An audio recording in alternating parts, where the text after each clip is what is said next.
பாரதிய ஜனதா மதவாத கட்சி என்பதால் அக்கட்சியினரை கருணாநிதி சட்டப்பேரவை வைர விழாவிற்கு அழைக்கவில்லை என்று திமுகவின் RS பாரதி கூறியிருந்தார். மதவாத கட்சி என்று கூறுபவர்கள் முன்பு தங்களுடன் கூட்டணி வைத்தது ஏன் என்று தமிழக பாரதிய ஜனதா கட்சியின் தலைவர் தமிழிசை சவுந்தரராஜன் கேள்வி எழுப்பியுள்ளார்.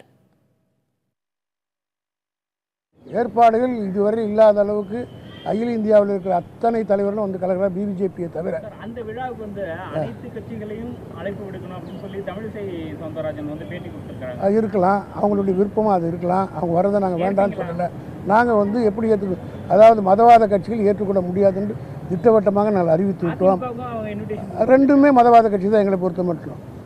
அரசியல் நாகரிகம் கருதி கலைஞர் அவர்களை இந்த காலகட்டத்தில் இவ்வளவு அனுபவசாலியான அவரை ஒரு கூட்டணி கட்சி தலைமைக்குள் அவரது வைர விழாவை சுருக்காதீர்கள் என்று ஒரு பரந்துபட்ட ஒரு கருத்தை நான் சொன்னேன். உடனே RS பாரதி சொல்லி இருக்கிறார், மதவாத கட்சிகளை எல்லாம் நாங்கள் அழைக்க மாட்டோம் என்று. எங்களோடு கூட்டணி வைத்து அமைச்சர் பதவியை பெறும்பொழுது வாஜ்பாய் அவர்கள் ஆட்சியில் மதவாத கட்சி என்று தெரியவில்லையா? அது மட்டும் இல்ல, ஊழல்வாத திராவிட முன்னேற்ற கழகத்தோடு எங்களுக்கு எந்த ஒட்டு உறவும் தேவையில்லை.